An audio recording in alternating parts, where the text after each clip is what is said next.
Welcome to Ex-Confessions Unlocked, where lies, betrayal, and truth collide. Kindly subscribe so you don't miss any of this. We share new stories daily. Stick around and unlock the drama. Now, let's get into today's story. When my wife asked for an open marriage out of nowhere, I didn't argue. I just watched, listened, and quietly stepped aside. She thought she held all the power. She had no idea what was coming.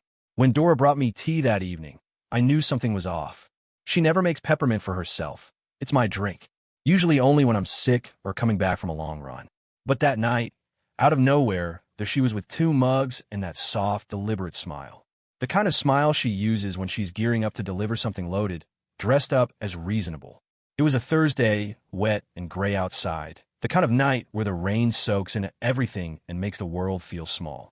I was half watching some documentary on craftsmanship, something about restoring old leather boots, and she sat down at the far end of the couch like she was marking her distance.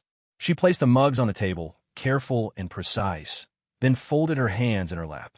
I waited.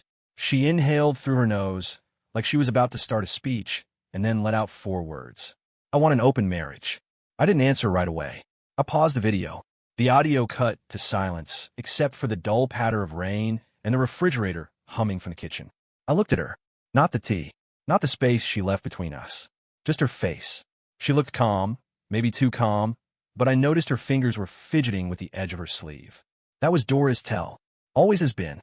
She gets fidgety when she's unsure, when she's rehearsed something but hasn't quite nailed the tone. So I asked her, "What does that mean to you?" She had an answer ready. She said it wasn't about love or about not loving me. She said she'd been reading and reflecting, thinking about our relationship through a different lens. She said monogamy was just one version of commitment, not the default. She talked about growth, exploration, breaking away from tradition. She used phrases like ethical non-monogamy and emotional expansion, and kept coming back to this idea that she wanted us to evolve. She said she hadn't done anything yet. She used the word yet, like that made it better. That she was bringing it to me first before crossing any lines. That this was her attempt at honesty. I asked her straight if there was someone already in the picture. She paused. Not long, but enough. Then shook her head. Said no, not at the moment. I told her I needed time. 2 weeks. She agreed right away, like she'd already rehearsed that response too. Said she appreciated me being open to the conversation. Then she did something strange, slid her phone across the table. "You could check, if that helps," she said. "I want to be transparent." I didn't touch it. That's not trust. That's a trap. That's someone putting a key in your hand because they're betting you won't turn it. I left the phone where it was. She went to bed early that night. I stayed on the couch a while longer, just sitting there in the quiet, watching the steam rise off the mugs until it disappeared. She fell asleep fast, like she always does when her conscience is clear, or when she's convinced herself it is. I lay awake staring at the ceiling. My mind was racing, but I felt weirdly calm. Numb almost, like I was observing someone else's marriage. The next day, I opened a private document on my laptop and titled it, "What's Real?" I didn't want to react with just anger. I needed to get clear, so I started digging. Research, stories, studies. I looked into what made open relationships work, and more often, what made them fall apart. I found subreddits, long threads of real people navigating this stuff, some thriving, most not. I noticed something consistent. The couples who managed this shift successfully did it from the beginning.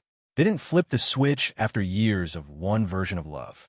They didn't make the leap with someone already in the wings. They didn't drop it like a bombshell during a quiet week in November. I took notes. A lot of notes. I tracked her behavior over the past 6 months. How she'd been busier. How the work dinners went from once a month to twice a week. How she stopped talking about her days. How her phone started staying face down on the counter. At the time, I thought it was burnout. Now it felt like breadcrumbing. Somewhere around day 10, the ache in my chest started to dull. The fog was lifting. I could think again, not just about her, about myself. What kind of man did I want to be on the other side of this, regardless of what she chose? That's when I started crafting a plan. I wasn't looking for revenge. That wasn't the point. I didn't want to destroy her or paint her as a villain. But I did want clarity. I wanted to take her at her word, to give her what she said she wanted, and do it better than she expected. I wanted to be the mirror. So I built a framework. Rules. Structure. If she wanted this change, it wasn't going to be casual. It was going to be intentional. Documented. Accountable. Transparent in a way that left no room for selective memory. On the 14th day, I made ginger tea, her favorite, and printed out a 1-page agreement. I waited until she came out of her office, still in sweatpants, hair up, glasses slipping down her nose. I gestured to the spot across from me on the couch, same distance she'd used 2 weeks earlier. She looked curious, maybe a little nervous. I pushed the paper toward her. "I've been thinking," I said, "and I'm willing to give it a try. On a trial basis. 3 months. With structure." She blinked, not sure whether to smile. She read the page, eyes scanning fast at first, then slower as she hit the meat of it. There were 8 terms. Full honesty about new partners. No overnights at home. Shared calendar entries. Weekly check-ins. Monthly STI testing. Mutual veto rights. Emergency pause clause. And everything documented. She looked up at me. "This is intense." "It's fair," I said. "If we're doing this, we're doing it right." She hesitated, but eventually she nodded and signed. I signed too. We scanned it and stored it in our joint cloud folder next to our mortgage paperwork and travel itineraries. Within days, she made her first calendar entry. Drinks with Mark cocktail last. Then a few days later, brunch with R. Then studio visit late. I kept my notes updated. I didn't make a fuss. I added some of my own entries, mostly for therapy sessions, a few solo hikes. I wasn't trying to match her date for date. I just wanted to show I wasn't sitting still. She came alive in a way I hadn't seen in years. She was singing in the shower again, curling her hair, laughing at texts she wouldn't share, coming home later and later, always with a vague summary that ended with, "You'd be bored hearing about it." One night, she came home tipsy, shoes in her hand, cheeks flushed. Said she got caught in a rainstorm after a late movie. I could smell aftershave on her scarf. A citrus and sandalwood blend I didn't recognize. I didn't confront her. I just added a note. 2/3, claimed solo outing. Returned with signs of contact. Aftershave sent present. Mood elevated. She missed her scheduled test the next week. I reminded her. She shrugged it off, said she'd reschedule. When the results came back, they showed exposure. Nothing serious. Treatable, but not deniable. She was casual about it. Already handled. "Just antibiotics," she said. "It's not a big deal." I asked who else might need to know. She changed the subject. I added a new entry to the log. I wasn't keeping score. I was keeping truth. Her energy shifted. She got quieter around me. Stopped updating the calendar. She started calling the agreement clinical. Said it was too structured. Said I was treating our relationship like a lab experiment. I reminded her. This was her idea. This was what she asked for. She stared at me one night from across the room like I'd turned into someone she didn't recognize. But the thing is, I hadn't changed. I just stopped playing the role of the man who says yes to everything to keep the peace. She didn't like that version of me as much. By the end of the 6th week, we were 2 people living parallel lives in a shared space. She had her secrets. I had my clarity. She thought she could manage the guilt. I gave her a system that made it impossible to hide from it. I didn't rage. I didn't accuse. I just held up the mirror. And when she finally cracked, when she asked me if I even cared anymore, I looked her in the eye and told her the truth. I care more about myself now than I used to. That's the difference. She didn't have anything to say to that. She just sat there, blinking, realizing for the first time that she wasn't the one in control anymore. And I hadn't even gotten started. After that night, the air between us shifted. She didn't move out, and neither did I, but we stopped pretending. There was no more touching in the kitchen when we passed each other. No more small talk over breakfast. Just 2 people in the same house, walking around the silence. She'd taken to wearing headphones even when nothing was playing, just to create a kind of invisible wall around her. Dora had always been the one with the louder emotions, passionate, sometimes unpredictable. But when the balance tipped, when she felt the weight of my calm indifference, it unsettled her more than any argument could have. The open marriage trial technically still had another 6 weeks to go, but she started pulling back. The calendar stopped updating. She canceled a gallery night with someone named Julian. She even skipped brunch with her sister, told me she wasn't feeling up to it. That's when I knew the mask had slipped. She wasn't just playing with ideas anymore. She was wrestling with the consequences. I still kept the log, though by then it had become less about her and more about me. I'd started writing things like "felt grounded today" or "didn't flinch when she walked in late." I was watching myself become someone new. Not colder, but more contained. Stronger, maybe. I wasn't measuring my worth by her presence anymore. Around that time, I started having longer conversations with people I'd overlooked. Coworkers who'd always invited me to grab a beer. The neighbor who ran past my driveway each morning with her labradoodle. Even my cousin Jonah, who lived 2 towns over and used to send me check-in texts that I rarely responded to. I reached out, not for validation, but for connection, real connection. And I learned that when you stop chasing after someone who's walking away, you notice how many others are standing still, waiting for you to see them. One Saturday afternoon, Dora came into the living room and stood in the doorway. I was reading. She watched me for a minute, then said, "Do you want to talk?" I closed the book and looked up. About what? About us. About this. There was the crack. Not wide, but visible. I nodded, and we sat across from each other. She curled one leg underneath her like she always did when she was nervous. I stayed still. She took a breath. I thought this would feel freeing. I thought we'd both explore and, I don't know, come back to each other stronger. I didn't interrupt. Let her fill the silence herself. "But it doesn't feel like that," she said. "It feels like you're disappearing. Like you're fine with all this. And I'm the only one drowning." I let her words sit for a moment. "I'm not disappearing," I said. "I'm just no longer orbiting around you." Her face crumpled for a second, just enough to register a hit. She wasn't used to me talking like that. I wasn't used to it either. "I didn't expect you to be so okay with it," she whispered. I nodded slowly. I wasn't okay with it. At first. But the more I watched, the clearer it became that I've been more committed to this marriage than you have for a long time. Maybe even years. She flinched. "That's not true." I tilted my head. "You sure?" She opened her mouth to respond, but nothing came out. After a long pause, she whispered, "There was someone. Before I told you. That's why I brought it up. I didn't sleep with him, but we kissed. More than once. I didn't move. Just absorbed it." She rushed to fill the silence. I ended it. "Before I told you. I didn't want it to be a secret. That's why I came clean." "I swear, Sam." I nodded. It was the first completely honest thing she'd said in months. Maybe longer. "Thank you," I said, "for finally saying it." Her eyes widened slightly, like she expected a fight and didn't know what to do with acceptance instead. She started crying. Quiet tears, not dramatic. The kind that come when guilt finally catches up to the lie you've been living. "I miss you," she said.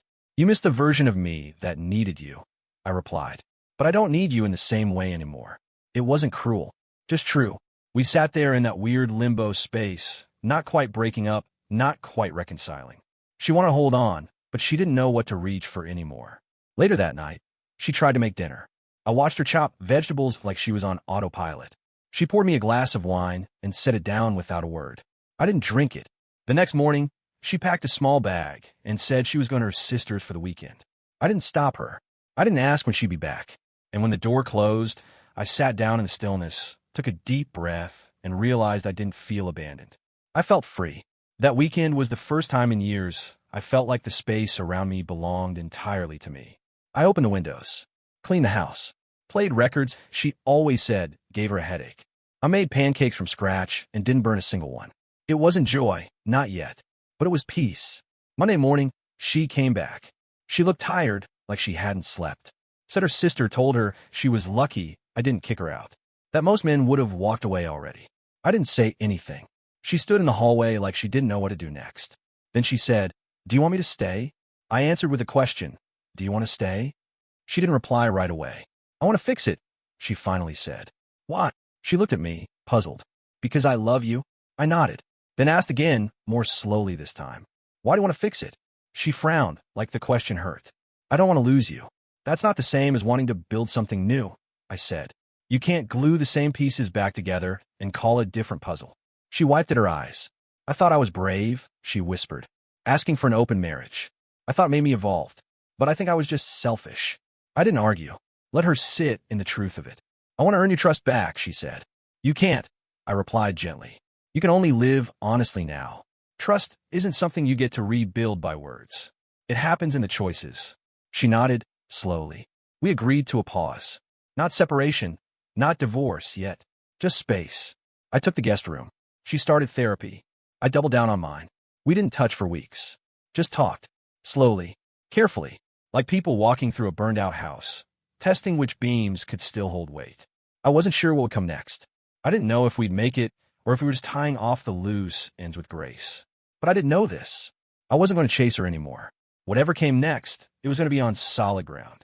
And for the first time in years, I wasn't afraid of standing there alone.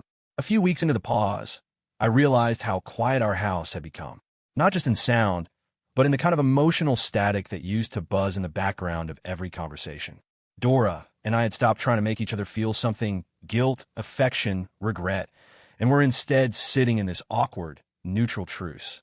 It was strange, but not entirely unwelcome. The silence gave me space to hear my own thoughts again.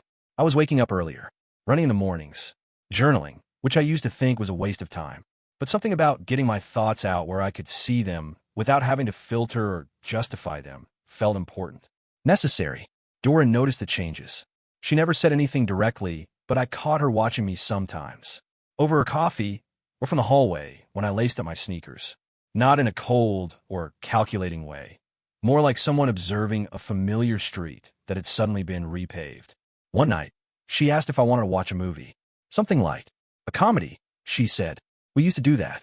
Sit on the couch, pass a bowl of popcorn back and forth, legs tangled.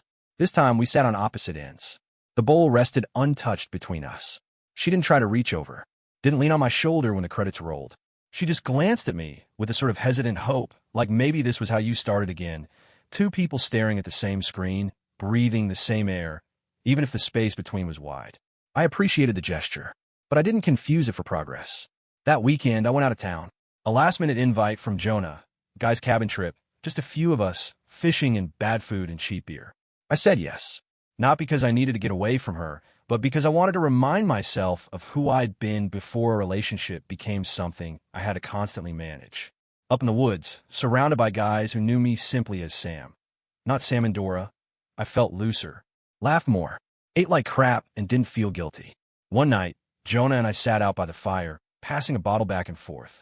He looked over at me and said, "You seem different, calmer." "I feel different," I said. "Whatever you're doing," he nodded, "keep doing it." On the drive back, I didn't dread going home. That was new. For the first time in a long time, the house wasn't a minefield. It was just a place. Dora was there when I returned. She'd cleaned the kitchen, which was nice but unnecessary. We exchanged pleasantries. "How was the trip? How was your weekend? Did you remember to take the trash out?" And it felt oddly domestic, but not tense. She paused before going upstairs. "Sam, can I ask you something?" "Yeah." "Are you seeing someone?" I blinked. "No." She nodded, lips pressed tight. "Okay, just wondered." I could have asked her the same, but I didn't. Partly because I didn't want to know, and partly because it didn't really matter anymore. We weren't pretending to be something we weren't. That night, I sat on the back porch and opened my journal. Day 57. Still in the house. Still calm. Still waiting to see what I want, not what she wants. The next morning, something unexpected happened. I got a message on LinkedIn from an old friend, Megan. We'd worked together years ago at a nonprofit before she moved across the country. The message was short. "Hey, stranger. I heard you're still in town. Want to grab coffee sometime?" I stared at the message for a long time before responding. Not because I had any feelings for Megan, at least not that I was aware of, but because the idea of being seen by someone from my past made me nervous. Not the post-Dora version of me. Not the guy who'd spent the last year walking on emotional eggshells. Just me. I said yes. We met at a quiet cafe, tucked behind an independent bookstore. Megan looked the same, bright eyes, always a bit too expressive with her hands when she talked, wearing mismatched earrings like she was daring the world to call her out on it. "Wow," she said when she saw me. "You look older." She laughed. "No, wiser. Like someone who's been through it." I smiled. "I have." "You?" She nodded. "Oh yeah, married, divorced, therapy, yoga, the works." We talked for 2 hours. It wasn't flirty. It wasn't a date. It was just two people reconnecting, trading stories, laughing about the version of ourselves we used to be. I didn't mention Dora at first. She didn't mention her ex. But by the end, we'd both opened up. As we said goodbye, she hugged me tightly. "You've still got that steadiness," she said. "People underestimate how attractive that is." It was a compliment, but it didn't spark anything romantic. What it did, though, was remind me I was still someone worth knowing. When I got home, Dora was on the couch, laptop open. She looked up, registered the takeaway cup in my hand, and asked, "Coffee?" "Yeah, met an old friend." She didn't ask who. I didn't volunteer. Over the next few weeks, our paths continued to drift like tectonic plates, subtle shifts, not always visible on the surface, but undeniable underneath. She started going out more again, but not like before. No late nights sneaking in. No suspicious absences. Just someone living their life. I respected that. We had a long conversation one night. No agenda, just truth. She admitted she hadn't been with anyone since we hit pause. "I thought I needed freedom," she said. But what I needed was honesty. And I wasn't even being honest with myself. I nodded. Same here. There was no apology. No request for a second chance. Just two people finally saying the things they should have said years ago. I told her I was going to start looking for a place. Not to rush the process. Just to begin. She said she understood. I want you to be okay, Sam, she said. I am, I replied. And I meant it. I didn't feel vindictive. I didn't want revenge anymore. What I wanted was peace. Clarity. Space to be who I was becoming. Not who I had to be to keep a broken marriage together. A few days later, I found a small place not far from work. 2 bedrooms, modest kitchen, lots of light. The landlord was an older guy who offered me a discount because I reminded him of his son. I signed a lease on a Thursday. Dora helped me pack the following weekend. It was surreal, folding our shared life into boxes. But there was no bitterness, just practicality, respect even. As I loaded the last box into my car, Dora stood on the porch. Take care of yourself, she said. You too. We didn't hug, didn't cry, just looked at each other like two people who'd finally stopped hurting each other long enough to say goodbye properly. The drive to the new place was quiet. No music, just the soft hum of tires on pavement and the feeling of forward motion, literal and otherwise.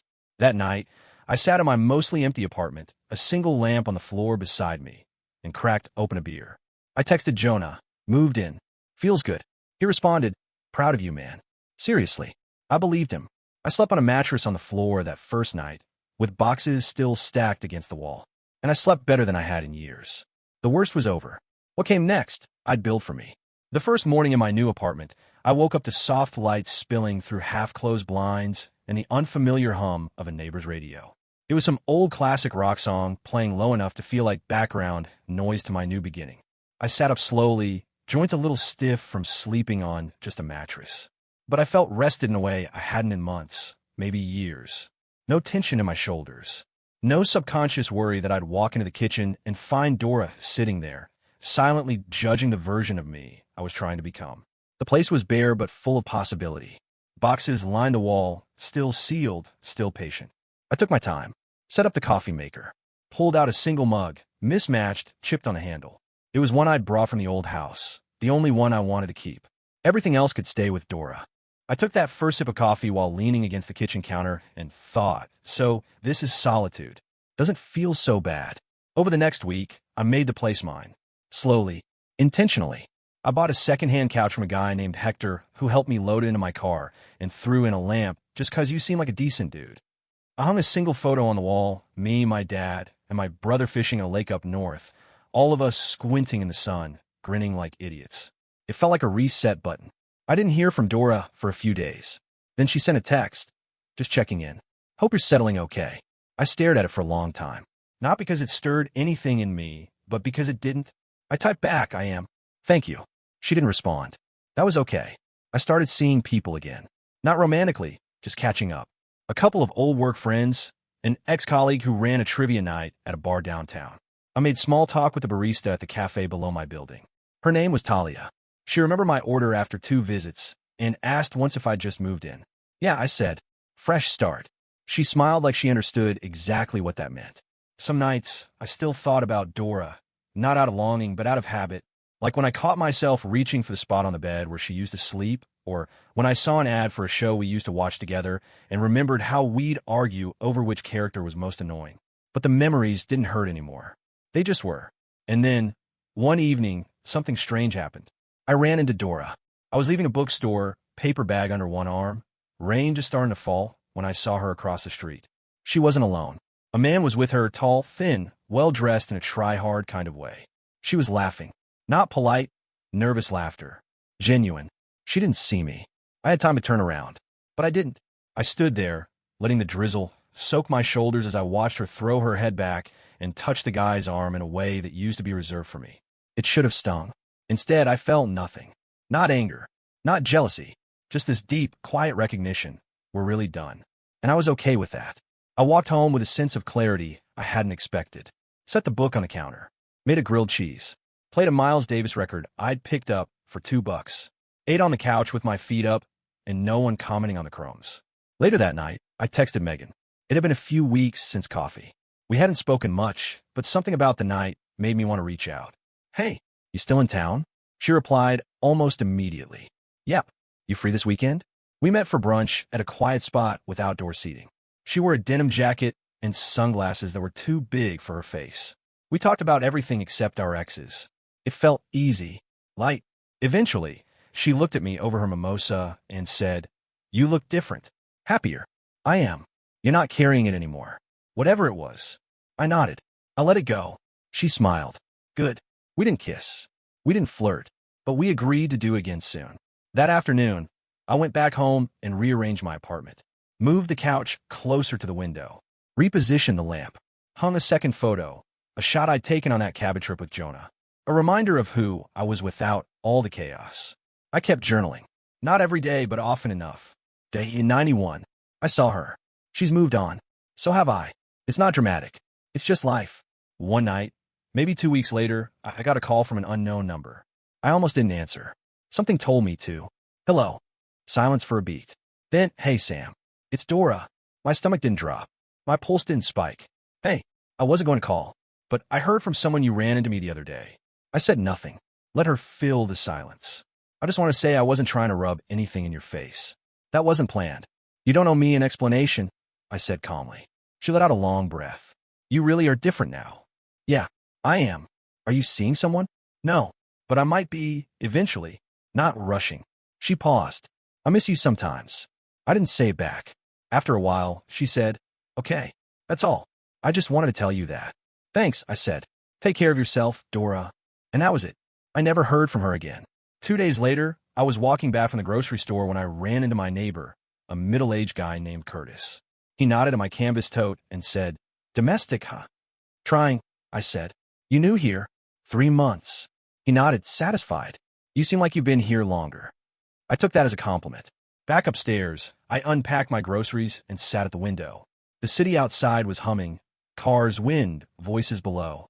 Nothing extraordinary, but I felt completely, quietly alive. I've been broken, sure, but not destroyed. I didn't need to win the breakup. I didn't need Dora to regret losing me. I didn't need to prove anything. I was just living. Fully, finally.